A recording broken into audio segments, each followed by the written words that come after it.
नमस्कार, बहुत स्वागत है आपका। मैं हूं आपके साथ आयुषी नेगी। नमस्कार, मैं अवधेश। संसद में अविश्वास प्रस्ताव पर चर्चा से पहले बीजेपी संसदीय दल की बैठक हुई। बैठक में प्रधानमंत्री मोदी ने नया नारा दिया है।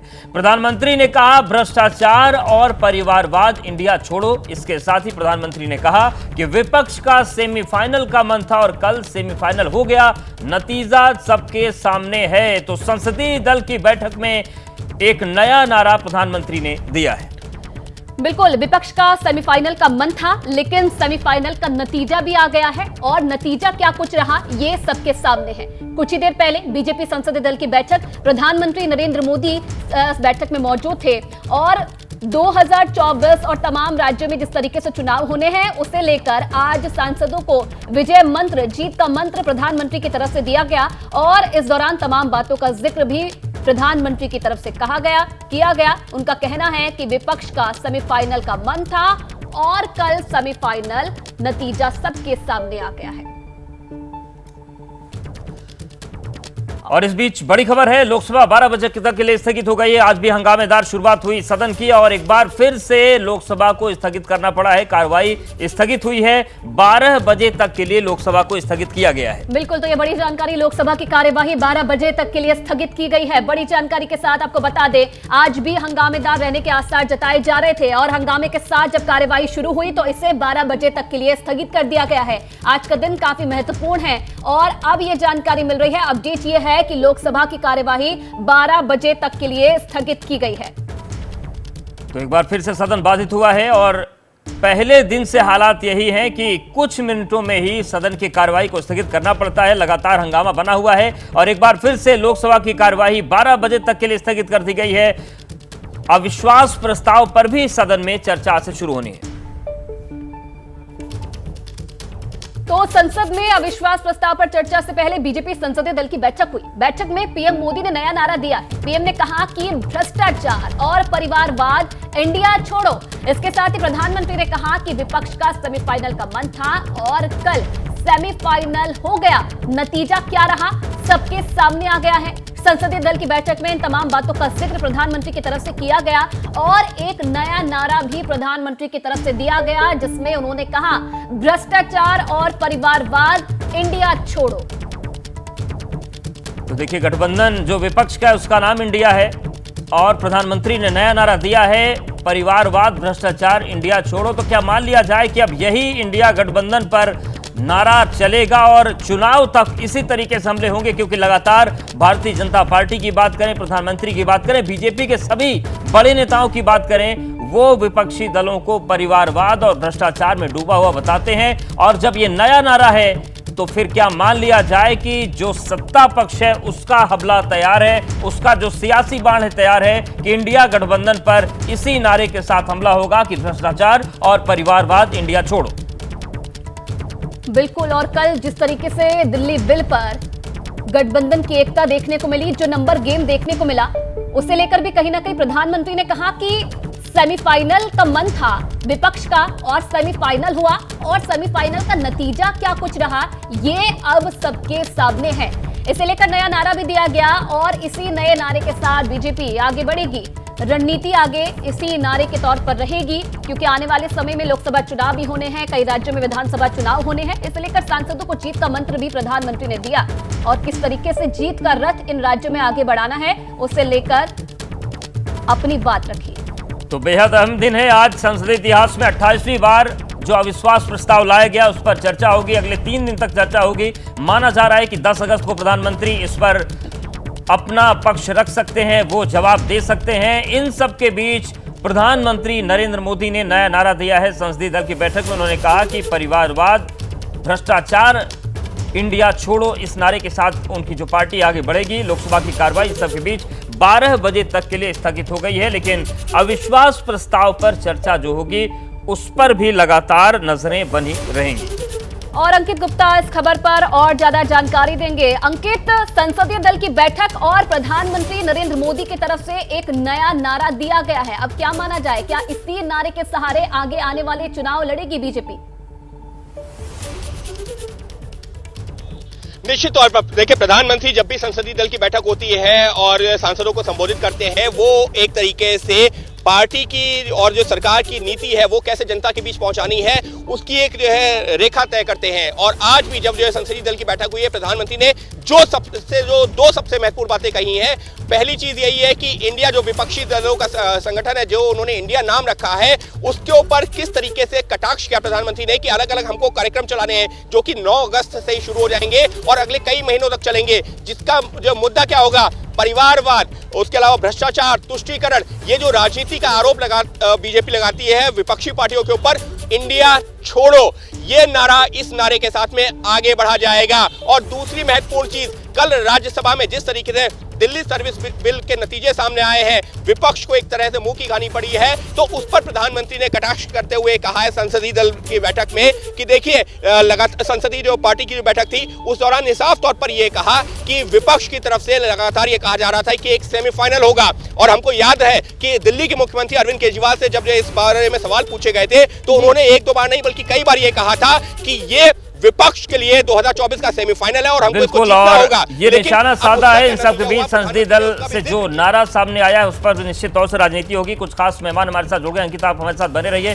सुरेंद्र राजपूत जी हैं, प्रवक्ता कांग्रेस, हमारे साथ संजीव झा जी जुड़ गए हैं, प्रवक्ता आम आदमी पार्टी, और माधव आनंद जी हैं, महासचिव RLJD। आप सभी का बहुत स्वागत है। सुरेंद्र राजपूत जी, सबसे पहले आपके पास ही आ रहे हैं। जो ये बैठक हुई है, प्रधानमंत्री ने संसदीय दल की बैठक में नारा दिया है कि परिवारवाद, भ्रष्टाचार, इंडिया छोड़ो, और इंडिया गठबंधन की बात आप लोग करते हैं। अरे बहुत बढ़िया नारा दिया है अवधेश भाई, आयुषी जी, मजा आ गया इस नारे में। इन्होंने इतना बढ़िया नारा दे दिया। इन्होंने कहा कि परिवारवाद और भ्रष्टाचार, इंडिया छोड़ो और एनडीए ज्वाइन कर लो। ये लो, इन्होंने साफ साफ कह दिया। अब इससे ज्यादा और खुल करके क्या कहेंगे? सारे भ्रष्टाचारी एनडीए में आ जाओ, सारे परिवारवादी एनडीए में आ जाओ। अजीत पवार को एनडीए में ले लिया, हसन मुशर्रफ को एनडीए में ले लिया, इसका क्या नाम है, वो जो प्रफुल्ल पटेल जिसकी 200 करोड़ की संपत्ति ईडी ने शायद जब्त कर रखी है, उसको एनडीए में ले लिया। पासवान के लड़के को एनडीए में ले लिया, शंखलाल मांझी को एनडीए में ले लिया, ओम प्रकाश राजभर को एनडीए में ले लिया। तो परिवारवादी और भ्रष्टाचारी सारे के सारे इंडिया छोड़ो और एनडीए ज्वाइन करो। ये प्रधानमंत्री जी ने बहुत बढ़िया नारा दिया है। हम इस नारे का पूरा समर्थन करते हैं। और प्रधानमंत्री जी, सारे परिवारवादी जो लोग हैं और सारे भ्रष्टाचारी, आपको मुबारक। इंडिया बिल्कुल साफ होकर के आपके खिलाफ लड़ेगा, महंगाई के खिलाफ लड़ेगा, मणिपुर में जो आप असंवेदनशील रवैया अपना रहे हैं उसके खिलाफ लड़ेगा, आपके खिलाफ पूरी तरीके से आपकी मायावी शासन के खिलाफ लड़ेगा, संवैधानिक संस्थाओं का जो आपने दुरुपयोग किया है उसके खिलाफ लड़ेगा। सब बिल्कुल साफ सुथरा लड़ेगा। सारे भ्रष्टाचारी, आपको मुबारक जी। अच्छा, इस बात का भी जिक्र उन्होंने किया, जिस तरीके से नंबर गेम कल हमें देखने को मिला है राज्यसभा में, उससे लेकर भी उन्होंने जिक्र किया कि सेमीफाइनल कह रहे थे कि सेमीफाइनल दिखा दीजिए हमें, सेमीफाइनल दिखा दिया और नतीजा सबके सामने है कि क्या नतीजा रहा है। देखिए, दो चीजें होती हैं आयुषी, आप भी जानती है। एक तकनीकी चीज होती है, एक मॉरल चीज होती है। आज की डेट में भारतीय जनता पार्टी मॉरली शासन करने का हक हो चुकी है। क्योंकि आप देखिए, आप खुद महिला हैं, आप तो बताइए, जो मणिपुर में हुआ, जो नेकेड परेड हुई, उस नेकेड परेड से क्या आप शर्मसार नहीं हुई? देश शर्मसार नहीं हुआ? और उसके बाद क्या प्रधानमंत्री को नहीं बोलना चाहिए? आप मुझे बताइए। ये लोग तकनीकी रूप से सरकार चला सकते हैं, लेकिन नैतिक रूप से सरकार चलाने का हक खो चुके हैं, क्योंकि ये स्वयं भ्रष्टाचारी हैं, कदाचारी हैं, दुराचारी हैं, और कहीं ना कहीं इन लोगों ने सरकार चलाने का नैतिक हक खो दिया है। आज हम इनसे मांग करते हैं, आप तकनीकी रूप से रह सकते हैं 6 महीने, और 6 महीने बाद इंडिया आएगा, क्योंकि भ्रष्टाचारी आपके पास जाएंगे, परिवारवादी आपके पास जाएंगे। लेकिन आप इस चीज को समझ लीजिए कि मणिपुर ने, नूह की हिंसा ने, महंगाई ने, बेरोजगारी ने, अग्निवीर ने, चीन के ऊपर जो लाल लाल आंख दिखाने वाले प्रधानमंत्री जी की आंख में पता नहीं क्या मोतियाबिंद हो गया, मुझे नहीं मालूम। 18 बार चाय भी पिलाते हैं, झूला भी झुलाते हैं, लेकिन अपने सैनिक के हत्यारों का बदला नहीं लेते। ठीक है, निश्चित तौर से ये तमाम बातें उठेंगी। माधव आनंद जी, फाइनल भी आने चाहिए। जिस तरीके से अविश्वास प्रस्ताव पर चर्चा होनी है उस पर निगाहें बनी हैं, दिल्ली सर्विस बिल को लेकर भी चर्चाएं चल रही हैं, मणिपुर को लेकर अविश्वास प्रस्ताव लाया ही गया, लेकिन प्रधानमंत्री कह रहे हैं कि सब चीजें तो बात होगी हर चीज पर, लेकिन हम ये भी कहेंगे कि परिवारवाद, भ्रष्टाचार, इंडिया छोड़ो। देखिए, आदरणीय प्रधानमंत्री जी ने संसदीय दल की बैठक में एक तरह से एक एजेंडा सेट कर दिया कि 2024 का चुनाव किन मुद्दों पे होना है। उन्होंने कहा परिवारवाद, भ्रष्टाचार, भ्रष्टाचारी, इंडिया छोड़ो, तुष्टीकरण की नीति। तुष्टीकरण की नीति देश को खोखला कर रही है और जो कांग्रेस पे आरोप आज से नहीं बरसों से लगातार। लेकिन माधव जी, कांग्रेस तो कह रही है कि सारे परिवारवादी तो आप अपने घर ले आए। अरे परिवारवाद का पोषक कौन है? आदरणीय लालू प्रसाद यादव जी से कोई बढ़ के है? मुलायम सिंह यादव से कोई बढ़ के है? यानी आप बता दीजिए कांग्रेस से कोई बढ़ के है? इनके पार्टी, इनके गठबंधन इंडिया में कितने घटक दल हैं आपको पता है? परिवारवाद के पोषक हैं ये लोग। कंपनी बना रखे हैं, जो कॉर्पोरेट होता है वो कॉर्पोरेट टाइप का कंपनी बना रखे हैं, जिसमें यह पहले से फिक्स है कि लालू यादव के बाद उसकी विरासत तेजस्वी यादव को मिलेगा, तेजस्वी के बाद तेजस्वी के जो संतान होंगे उनको मिलेगा, मुलायम सिंह के बाद अखिलेश जी को जो मिलेगा। तो तमाम इस तरह के जितने घटक दल हैं सब भ्रष्टाचारियों का गढ़ है। ये लोग अपने आप को बचाने के लिए सब एकत्रित हुए हैं।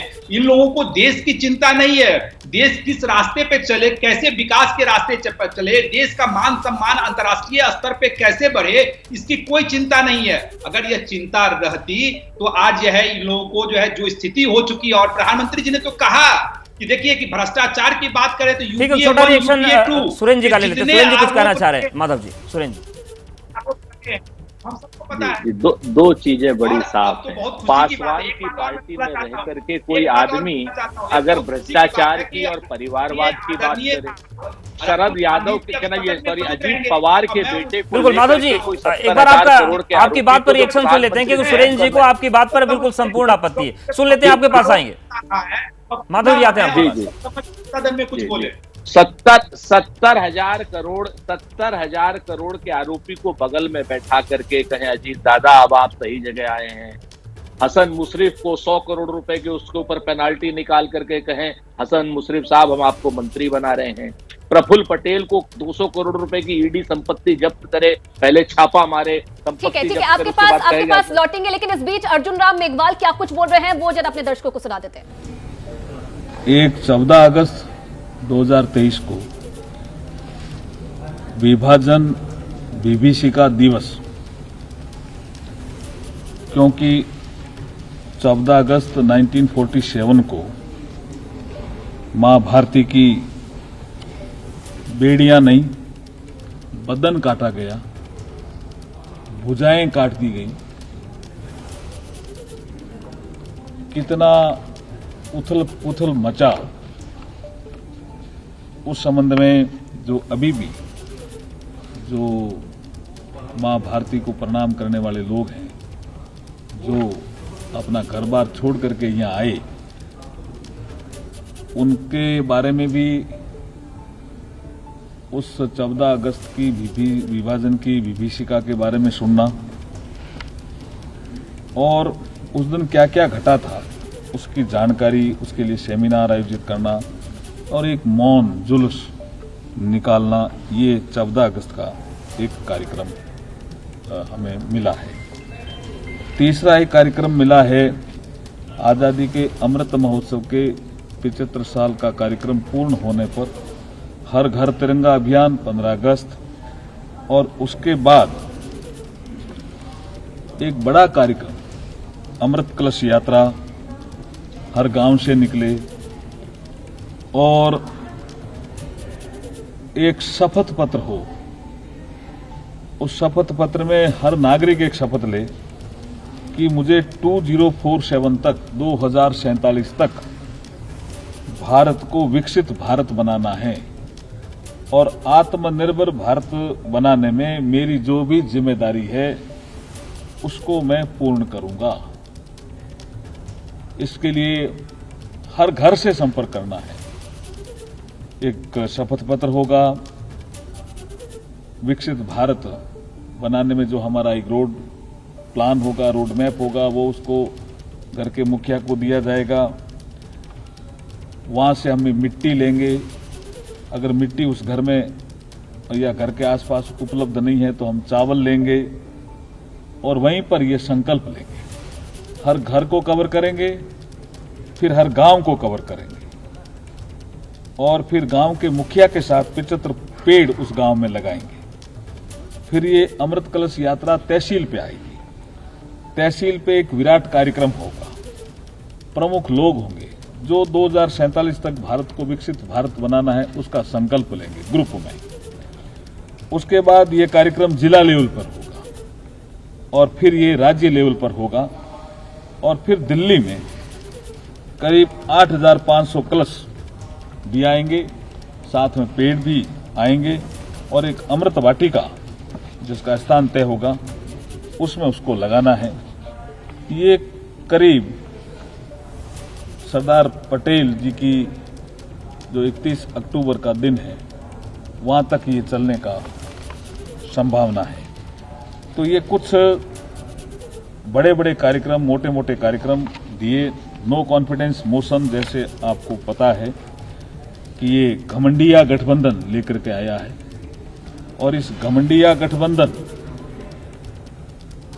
की ये भावना है कि हम आपस में एक हैं क्या, अदरवाइज हमारे पास तो बहुमत है। ये क्यों नो कॉन्फिडेंस मोशन लेके आए हमारी समझ में नहीं आया, लेकिन शायद उनके मन में ये है कि हम एक हैं क्या, इसकी वो टेस्टिंग करना चाहते हैं। एक टेस्टिंग उन्होंने कल राज्यसभा में भी की और राज्यसभा के फ्लोर पे जो भाषण हुए उससे पता चल गया कि वो कोई मजबूत ग्राउंड पे नहीं थे, दिल्ली को राज्य मान रहे थे। सबके समझ में आया दिल्ली संघ राज्य क्षेत्र है और ये जो संघ राज्य क्षेत्र में भारत सरकार की जो संविधान में ही जो शक्तियां दी गई है कानून बनाने की, वो विषय कल स्पष्ट हुआ और इस कारण से जितने वोट हमें मिलने चाहिए थे उससे एक वोट अधिक मिला। ये सारे विषयों पर चर्चा आज की बैठक में हुई है। जी सर, ये प्रधानमंत्री जी ने कहा कि घमंडिया गठबंधन अविश्वास प्रस्ताव लेकर आया है। घमंडिया गठबंधन ही है। Thank you. महत्वपूर्ण दिन, क्योंकि आज से संसद में मोदी सरकार के खिलाफ जो पेश है अविश्वास प्रस्ताव, उस पर बहस शुरू होगी। विपक्ष अपनी बात रखेगा और क्या रणनीति रहने वाली है। इस दौरान पक्ष विपक्ष की तमाम जिक्र करने के लिए, तमाम बातों का जिक्र करने के लिए हमारे साथ गेस्ट इस वक्त मौजूद है। अनुराग भदौरिया और संजीव झा भी हमारे साथ यहाँ पर जुड़ गए हैं। आप दोनों का भी बहुत बहुत स्वागत है। सबसे पहले अनुराग जी, आपका मैं रुख करना चाहूंगी। आपने सुना अर्जुन राम मेघवाल को संसदीय दल की बैठक में प्रधानमंत्री ने तमाम बातों का जिक्र किया। एक नया नाम भी यहाँ पर दे दिया है, घमंडिया गठबंधन, और ये भी कह दिया है कि कल सेमीफाइनल था जिसकी मांग आप लोग कर रहे थे और नतीजा सबके सामने है कि क्या होने वाला है। टेस्ट के लिए भी हम लोग तैयार हैं। इसको कहते हैं भाजपा की घमंडिया सोच। ये बीजेपी की घमंडिया सोच है, इसलिए हर आदमी उनको घमंडिया नजर आ रहा है। सवाल यह है कि आपके पास मुद्दे ही खत्म हो गए। जनता की जिन मुद्दों पे चर्चा करते थे, जो जनता के असली मुद्दे थे, महंगाई, बेरोजगारी, किसान, महिला समस्या, उस पे बोलने को नहीं तैयार हो रहे। कमाल की बात है। मुद्दे तो क्या हैं? देश के सामने मुद्दे क्या हैं? लोग आज बेरोजगारी से परेशान है। इसके बारे में तो बीजेपी क्यों नहीं बात करना चाहती? भाई इसी को तो बोल के सरकार में आई थी, ये बोल के सरकार में आई थी सिलेंडर सस्ता हो जाएगा, 1150 रुपए का बिक रहा है, डीजल पेट्रोल सस्ता हो जाएगा जो आज 100 के पार चला गया। टमाटर को तो आप देख ही रहे हो कैसी आग लगी हुई है। अब दिक्कत है कि बीजेपी के नेता कई बार कह देते हैं कि हम प्याज महंगा होता तो कहते प्याज नहीं खाते, अब टमाटर महंगा होगा तो कहीं ना कहते हम टमाटर नहीं खाते। तो इनके खाने नहीं खाने से जनता की बात तो नहीं होगी ना, ये जनता की बात नहीं कर रहे हैं। ठीक है, जवाब ले लेते हैं आरपी सिंह जी। आपने सुना अनुराग भदौरिया जी कह रहे हैं कि घमंडिया गठबंधन नहीं, दरअसल असल मुद्दों पर सरकार बात नहीं करती, इसलिए सरकार घमंडिया है।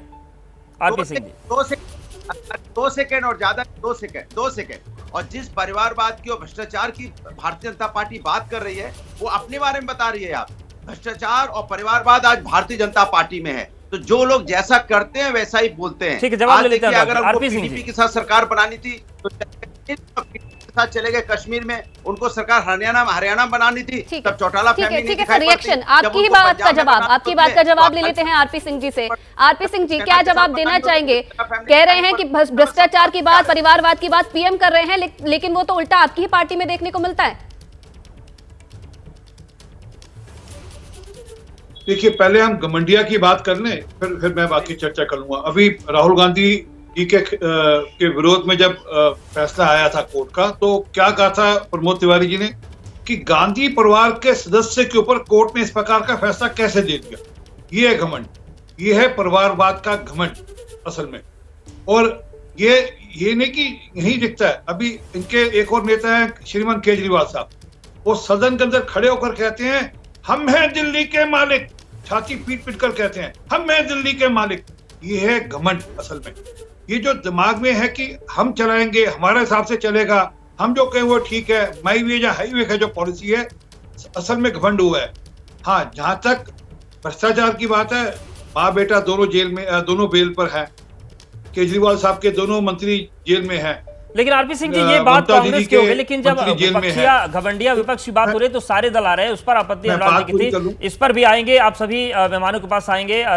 बड़ी खबर आ रही है राज्यसभा से, जहां पर विपक्ष का जबरदस्त हंगामा देखने को मिला है। टीएमसी सांसद डेरेक ओब्रायन सस्पेंड किए गए हैं और राज्यसभा से पूरे सत्र के लिए सस्पेंड किया गया है। हंगामे के बाद राज्यसभा भी 12 बजे तक के लिए स्थगित कर दी गई है। थोड़ी देर पहले लोकसभा को स्थगित किया गया था और अब जबरदस्त हंगामे के बाद 12 बजे तक राज्यसभा स्थगित है। लेकिन इन सब के बीच टीएमसी सांसद डेरेक ओब्रायन को सस्पेंड किया गया और पूरे सत्र के लिए उन्हें सस्पेंड किया गया है। बिल्कुल, आज से ही अविश्वास प्रस्ताव पर चर्चा की शुरुआत होनी है, लेकिन इस बीच ये खबर मिल रही है, बड़ी जानकारी अपडेट ये है कि राज्यसभा में विपक्ष का जबरदस्त हंगामा देखने को मिला, जिसके बाद टीएमसी सांसद डेरेक ओब्रायन को सस्पेंड कर दिया है। राज्यसभा से पूरे सत्र के लिए सस्पेंड कर दिया है और हंगामे के बाद राज्यसभा 12 बजे तक के लिए स्थगित कर दी गई है। और हमारे सहयोगी अंकित बने हुए हमारे साथ। अंकित, जिस तरीके से ये कार्रवाई हुई है, डेरेक ओब्रायन को भी पूरे सत्र के निलंबित किया गया। जी बिल्कुल, डेरेक ओब्रायन को जो टीएमसी के सांसद हैं उनको पूरे सत्र के लिए निलंबित किया गया है। लेकिन आज जिस तरीके से सदन के अंदर तस्वीरें देखने को मिली है, डेरेक ओब्रायन लगातार 267 नियम के तहत मणिपुर पर चर्चा की मांग कर रहे थे और पिछले कुछ दिनों से लगातार डेरेक ओब्रायन ऐसा कर रहे थे। लेकिन आज जिस तरीके से वो चेयर से उनका बर्ताव रहा है, उसी पर सवाल खड़े हो गए, क्योंकि जो चेयरमैन है राज्यसभा के, उनके साथ में काफी तेज आवाज में डेरेक ओब्रायन ने कहा कि इस पर चर्चा जरूरी है, जिस पर चेयर ने अपनी नाराजगी भी जताई है। और उसी के बाद में चेयर ने कहा कि डेरेक ओब्रायन को इस सदन से इस पूरे सत्र के लिए सस्पेंड किया जा रहा है। जी ठीक है अंकित, बहुत धन्यवाद आपका तमाम जानकारी देने के लिए। तो ये बड़ी जानकारी दे रहे थे अंकित। राज्यसभा से पूरे सत्र के लिए डेरेक ओब्रायन को सस्पेंड कर दिया है। और देखिए, लगातार अविश्वास प्रस्ताव पर भी हम चर्चा कर रहे हैं, क्या रणनीति है, क्योंकि कल जिस तरीके से नंबर गेम देखने को मिला, उसे लेकर अब विपक्ष पर सवाल भी उठ रहे हैं। खुद प्रधानमंत्री नरेंद्र मोदी ने भी सवाल उठाया कि सेमीफाइनल का नतीजा आ गया है। अब देखिए, बहुत सारे मेहमान भी हमारे साथ जुड़े हुए हैं। संजीव झा जी के पास चलते हैं, प्रवक्ता है आम आदमी पार्टी से। संजीव झा जी, तो संजीव झा जी से हमारा संपर्क टूट गया। सुरेंद्र राजपूत जी आपके पास आ रहे हैं। आरपी सिंह जी अभी घमंडिया गठबंधन पर जब बात कर रहे थे तो आप कुछ कहना चाह रहे थे, आप अपनी बात पूरी कर रहे थे। आरपी सिंह साहब भले आदमी है, लेकिन अब इनको अपने साहेब की बात का तो करनी पड़ती। ये तो स्वयं कह नहीं सकते घमंडिया, क्योंकि इनकी भाषा शैली में नहीं है। सच बात ये बताएं, इंडिया को जो घमंडिया कहेगा, इंडिया को जो मुजाहिदीन इंडिया कहेगा, जो पीएफआई कहेगा, वो मुंह की खाएगा। प्रधानमंत्री जी हताश हैं, निराश हैं, गुस्से में हैं, खीज में हैं। इसलिए खीज में है कि जनता सवाल पूछ रही है कि मणिपुर पर बोलो। जनता पूछ रही है कि प्रधानमंत्री जी, क्या आपकी बेटी नहीं है मणिपुर में जो नग्न हुई है? प्रधानमंत्री जी, आपकी बेटी नहीं है जिसको पूरी भीड़ ने इस तरीके से किया? और प्रधानमंत्री जी, क्या वहां पर 356 नहीं लगना चाहिए इंदिरा सिंह के खिलाफ? सरकार नहीं बर्खास्त होनी चाहिए? घमंडिया तो आप कहेंगे, निश्चित तौर पर मुंह की खाएंगे, क्योंकि अहंकार और घमंड तो आपके ऊपर है और वो दिख रहा है। आप अपने आप को सदन से ऊपर मान रहे हैं, आप अपने आप को क्या नाम लोकतंत्र से ऊपर मान रहे हैं, इसीलिए तो आप संसद में जवाब नहीं देना चाहते। जो मणिपुर की बेटियां हैं वो इंडिया और घमंडिया के बीच फंस गई हैं क्या? जी जी, देखिए, अफसोस ये है कि मणिपुर पर राजनीति कर रहे हैं। हम चाहते थे चर्चा करें और देश के गृह मंत्री जी ने कहा कि जितनी मर्जी लंबी चर्चा करें, हम चर्चा करने को चाह रहे हैं। लिखित रूप में भी दोनों सदनों के नेताओं को कहा क्या ये चर्चा करें, तो इनको चर्चा नहीं करनी। और इनको वहां पर 200 जिस धारा के अंदर चर्चा करना चाहते हैं उसमें वोटिंग होगी। और ये देश को मैसेज देना और दुनिया को मैसेज देना चाहते हैं कि मणिपुर के मामले में भी देश बटा हुआ। हम चाहते थे कि एक यूनानिमिटी के साथ एक यूनानिमस प्रस्ताव पास हो ताकि वहां मरहम लगे। दूसरी बात, क्या बंगाल की बेटियां बेटी नहीं है कि जो जिनको निवस्त्र कर सड़कों पे चलाया गया, 2 बेटियों को, 2 बहनों को वहां निवस्त्र कर सड़कों पे चलाया गया, वो बेटियां इनको नहीं दिखती? जहाँ राजस्थान के अंदर जिस प्रकार से एक आदिवासी बेटी को निवस्त्र कर उसका पहले उसका दुष्कर्म किया जाता है, फिर उसको निवस्त्र करके फेंक दिया जाता है। यहाँ इनको 810 वो बहुत बेटियां important देखी बात है, राजस्थान की, अवधेश भाई, जवाब जरूर जिनको देना। इसका दुष्कर्म किया गया पिछले 1 साल के अंदर, जहाँ इनको जो ठीक है। सबसे ज्यादा बेटियां का साथ दुष्कर्म ठीक है, राजस्थान के अंदर होते सुरेंद्र हैं, जी वो से बेटियां छोटा सा देखी। रिएक्शन सर, खैर, छोटा विषय सा एक बेटी रिएक्शन दूसरी आपसे, बेटी का नहीं, उसके एक बाद बेटी अपने दोनों देखी। मेहमानों के पास भी चलेंगे। एक छोटा सा रिएक्शन। जी आयुषी, मैं पूरी जिम्मेवारी से बगैर किसी लाग लपेट के कहता हूं, एक भी बेटी, चाहे वो राजस्थान की हो, बंगाल की हो, मणिपुर की हो, देश पूरा शर्मिंदा होता। हम तो शर्मिंदा होते हैं, भारतीय जनता पार्टी शर्मिंदा हो चाहे ना हो। हम तो इतना जरूर चाहते हैं कि राजस्थान में हम 2-2 घंटे में उन आरोपियों को पकड़ लेते हैं, दुर्दांत लोगों को पकड़ लेते हैं, और वो जब भाजपा के सदस्य निकलते हैं, एबीवीपी के सदस्य निकलते हैं, हम तब भी नहीं उन अपराधियों को कहते कि ये भाजपाई है। लेकिन भारतीय जनता पार्टी इन सारी चीजों को इकट्ठा करके रखती है। जब हम किसी पर सवाल करते हैं, तब ये बंगाल लाते हैं, तब राजस्थान लाते हैं, तब ये बिहार लाते हैं। हम तो कहते हैं कि आप लेकर के आइए, पहले से आप विपक्ष में हैं राजस्थान में, बिल्कुल लाइए, हमारी कमियां उजागर कीजिए। लेकिन मणिपुर की घटना को अगर आप जल्दी से कवर करना आरपी चाहते सिंह जी हैं, आपके पास आएंगे, लेकिन एक बार आप नीच है, आप हत्यारे। अनुराग भदौरिया जी के पास चलते हैं। सर, छोटी अविश्वास सी प्रस्ताव पर अब बात कर लेते हैं एक बार, जिस पर आज चर्चा होनी है। काफी समय से आप लोग मांग कर रहे थे और आज से इसकी शुरुआत भी होने वाली है, लेकिन कल जो नंबर गेम था उसे लेकर बार बार जिक्र हो रहा है। प्रधानमंत्री ने भी जिक्र किया और बार बार उसका जिक्र हो रहा है कि कल जो सेमीफाइनल था उसका नतीजा सबके सामने है।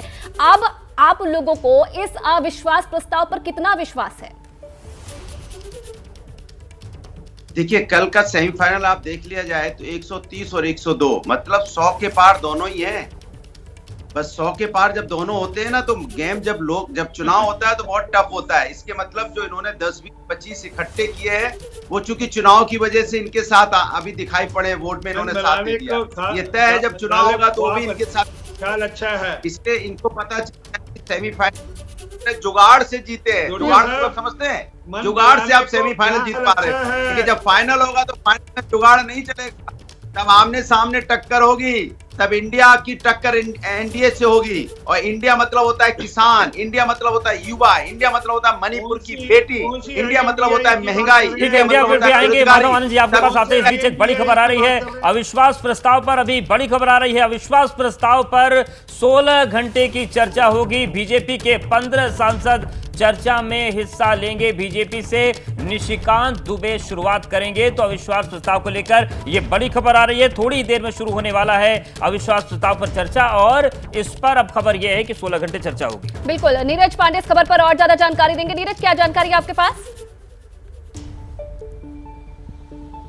देखिए, अविश्वास प्रस्ताव पे आज चर्चा होनी है। विपक्ष की तरफ से ये तय हो गया है कि राहुल गांधी इस चर्चा की शुरुआत करेंगे। तब से ये तय है कि निशिकांत दुबे जो गोड्डा से सांसद हैं वो इसकी शुरुआत करेंगे, वो सरकार की तरफ से बात रखेंगे। और सरकार की तरफ से टोटल 15 सांसदों को नॉमिनेट किया गया है उसमें भाग लेने के लिए, चर्चा करने के लिए। और सबसे अंत में प्रधानमंत्री नरेंद्र मोदी यानी 10 तारीख को सुबह रिप्लाई देंगे इस पे। तो इस पूरे अविश्वास प्रस्ताव का शेड्यूल तैयार है, सरकार पूरी तरह से तैयार है, विपक्ष भी तैयार है। विपक्ष की तरफ से ये अलग बात है कि अभी थोड़ी देर पहले ही अधीर रंजन चौधरी ने कहा है कि प्रधानमंत्री को निडर होकर खुद लीडर की भूमिका में आना चाहिए। अब देखना यह है कि प्रधानमंत्री नरेंद्र मोदी इस समय मौजूद रहते हैं कि नहीं सदन में। लेकिन अविश्वास प्रस्ताव पर सरकार और सत्ता पक्ष दोनों की तरफ से तैयारियां मुकम्मल हो गई हैं, और अब बारी है कि कितनी देर में शुरू हो। और जब शुरू होगी तो निश्चित रूप में सबकी निगाहें आज सदन में होगा, क्योंकि राहुल गांधी लंबे समय बाद वापस आ रहे हैं। राहुल गांधी क्या कहते हैं और उनका जवाब। बिल्कुल नीरज, अधीर रंजन चौधरी इस वक्त कुछ बोल रहे हैं, सुन लेते हैं। हमारे रीति को, रिवाज को धजिया उड़ाते हुए ये तानाशाही की नजीर संसद के अंदर भी देखा जा रहे हैं, तो हम कहां जाए? हिंदुस्तान की लोकतंत्र के लिए बड़ा खतरा पैदा होते हैं। सदन हमारे लिए, हमारी बात रखने के लिए, मान लीजिए एक मंदिर होते, एक मस्जिद होते और गिरजा होते हैं। अगर वहां हमें विचार ना मिले, वहां भी हमारे साथ इस तरीके की बर्ताव होते रहते, हुआ अगर हमें न्याय नहीं मिलते, न्याय की गुहार लगाते हुए भी अगर न्याय नहीं मिलते तो हम कहां जाए? आपको खुद हम दिखाना चाहते हैं, फर्क आप देख के आप भी चौंक जाओगे। ये पहले एक्सपांड किए गए, हटाए गए थे। मानिक दूसरा दो, और रातों रात फिर दोबारा इनको लगाए गए हैं। तो मतलब हटाने की मतलब क्या है, फिर दोबारा इनकी वापसी की मतलब क्या है? आप खुद देख लीजिए।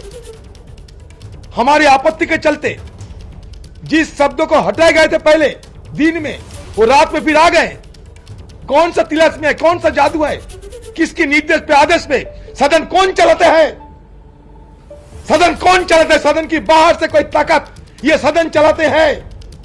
बड़ी दावे के साथ ये कहना चाहते हैं, ये हमारे मजबूरन हम कहते हैं, हमारे भी दुख होते हैं। क्योंकि अगर ये पंचायत, महापंचायत हिंदुस्तान की लोकतंत्र की, अगर इसको अगर धज्जियां उड़ाया जाए तो आम जनता, हम कहां जाए? हम आम जनता के नुमाइंदे होते हैं। हमारे खिलाफ बेबुनियाद तथ्यों सामने रखते हुए फिजूले बयान पेश करते रहे, फिजूले शिकायत दर्ज करते रहे, हमारे छवि को धूमिल करने की षड्यंत्र होते रहे।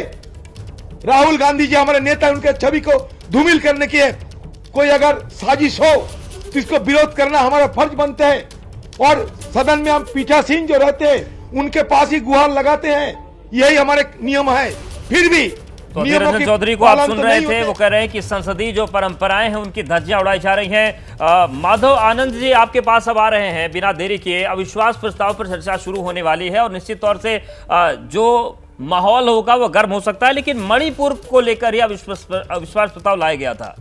क्या जवाब देने की स्थिति में सरकार है? क्योंकि तमाम ऐसे सवाल हैं जिसको पूरा देश अब पूछ रहा है। सबसे महत्वपूर्ण यह है 90 दिन से ज्यादा हो गए, हालात सामान्य नहीं हुए। देखिए, मणिपुर पे चर्चा हो यह तो एनडीए के सभी घटक दल चाहते थे और सरकार भी पूरी गंभीरता से इस बात को कही कि सरकार भी चाहती है कि सदन में इस पे चर्चा हो और तमाम अन्य घटनाएं, चाहे बिहार हो, चाहे राजस्थान हो, चाहे पश्चिम बंगाल हो, जहां भी हो वहां की भी चर्चा होनी चाहिए। अब आदरणीय, एक मिनट सुन लीजिए अनुराग भाई प्लीज। आदरणीय प्रधानमंत्री जी ने आज कह दिया कि सेमीफाइनल में क्या इन लोग, सेमीफाइनल का रिजल्ट क्या आया सबको पता है। और अनुराग जी ने कहा कि जुगाड़ से ये लोग सेमीफाइनल मैच जीत गए। भाई नहीं होता है, क्लीन बोल्ड हो जाओगे फाइनल में, क्लीन बोल्ड हो जाओगे, समय को बर्बाद कर रहे हो आप। अविश्वास प्रस्ताव ने और मणिपुर पे चर्चा खड़े हो पूरा पीछे से। अनुराग जी आपके पास आएंगे, एक बार माधव जी की बात सुन लेते हैं। दोनों लोग बोलेंगे तो दोनों की आवाज नहीं आएगी। अनुराग जी आ रहे हैं आपके पास। माधव जी, आप लोगों को मणिपुर की बेटियों की कोई चिंता नहीं है? चिंता है तो सिर्फ सत्ता में कैसे बने रहे, सत्ता कैसे हथियाया जाए, इस बात की चिंता है। पूरे भारतवर्ष की जनता जानती है इस चीज को, इसीलिए आप लोग घमंडी हैं, आप लोग भ्रष्टाचारी हैं, आप लोग परिवारवाद के पोषक हैं। अब झूठा पार्टी को, जो झूठा पार्टी 2024 में मोदी प्रधानमंत्री बनेंगे। करके अनुराग जी, उन्होंने भी तो आपकी बात सुनी थी ना, उनकी बात सुन लेते हैं एक बार, फिर आपके पास आते हैं, आपका जवाब लेंगे। फिर एक बार उनकी बात सुन लीजिए। जनता नहीं पड़ने वाला है।